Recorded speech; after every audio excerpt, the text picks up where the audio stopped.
So guys, lamp brush chromosome आज हम detail में समझने वाले हैं।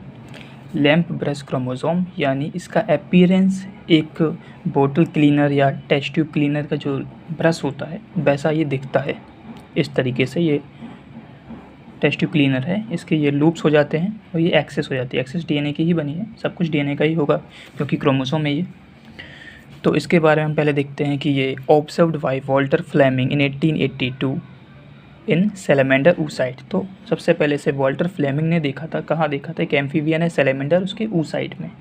ठीक है, अब ये उसने यहाँ सैलेमेंडर में देखा था, ज़रूरी नहीं कि सिर्फ सैलेमेंडर में हो, कैन बी ऑब्जर्व्ड इन, चाहे वो इंसेक्ट हो, रेप्टाइल्स हो, एम्फीबियंस हो, बर्ड्स हो। कंडीशन ये है कि वो मेगा लेसिथल एग होना चाहिए, यानी ऐसे एग में लैम्प ब्रश क्रोमोसोम मिलेगा जिसका योग कंटेंट ज़्यादा है। योग कंटेंट यानी प्रोटीन वगैरह ज़्यादा है। तो ये किस स्टेज में देखा जाता है? तो मियोसिस का जो प्रोफेज 1 होता है उसमें ये कुछ स्टेज होती हैं, LZPD², leptotene, zygotene, pachytene, diplotene, diakinesis. तो लेप्टोटीन से लेकर पैकाइटीन तक क्रोमोसोम जैसे नॉर्मल दिखते हैं, इसी तरीके से दिखेंगे। लैम्प ब्रश क्रोमोसोम नॉर्मल ही क्रोमोसोम है, लेकिन इसका अपीयरेंस लैम्प ब्रश की तरह कब होता है? डिप्लोटीन स्टेज में। डिप्लोटीन स्टेज में ये इस तरीके से, जैसे ये नॉर्मल था, इसमें यहाँ से लूप्स निकलना स्टार्ट हो जाते हैं। ठीक है, और ये इस तरीके से बन जाता है, जिससे कि हम बोलते हैं lamp brush chromosome looking like a brush.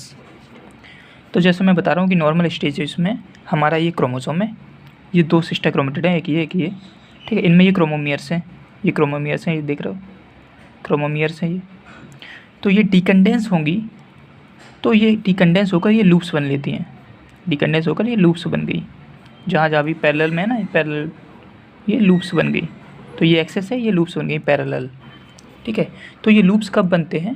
Diplotene stage में, और उसी स्टेज में इनका अपीयरेंस लैम्प ब्रश क्रोमोसोम की तरह होता है।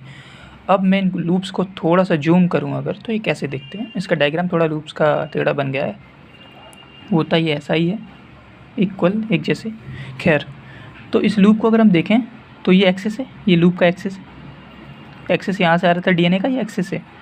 ये देखेंगे आप तो ये पूरा मैट्रिक्स है, या इसके आसपास का ये दिया, ये मैट्रिक्स है। मैट्रिक्स में क्या होता है? आरएनए और प्रोटीन।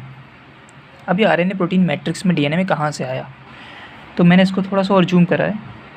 तो होता क्या है, मैं अगर आपको थोड़ा साइड से बताऊँ तो ये हमारा लूप था, ठीक है। और इसमें मैट्रिक्स ये आया कैसे? तो ये डीएनए है, इसमें क्या होगा? आरएनए बनेगा। तो ये आरएनए बनता है और इससे चिपक जाता है इस तरीके से, ठीक है। ये आरएनए बन रहा है, एमआरएनए, और इस लूप से ही चिपक गया, अटैच रहता है मतलब। फिर इस एमआरएनए पे प्रोटीन बनता है, वो भी इसके आसपास ही अटैच रहता है। इस तरीके से ये मैट्रिक्स बन जाता है ना। तो इस तरीके से ये पूरा मैट्रिक्स हमारा बन जाता है, जिसे हम बोलते हैं कि इसमें आरएनए प्लस प्रोटीन है। तो इस तरीके से ये सारा लैम्प ब्रश क्रोमोसोम था। ये पूरा एक्सप्लेनेशन था। मैंने आपको स्लाइड तो दे दिया है, वो आप देख लेना। बाकी मैंने अभी 2 वीडियो और बनाई है, एक सेंट्रोमियर पे बनाई है, एक पॉलीटीन क्रोमोसोम पे बनाई है, जो आपके बहुत काम आने वाली है। इससे बाहर नहीं आएगा, इतना ही मोर देन सफिशिएंट है किसी भी एमएससी एंट्रेंस एग्जाम के लिए। तो खैर, और वीडियोज़ के लिए आप लाइक करें इस वीडियो को अगर समझ में आए, और सब्सक्राइब करें।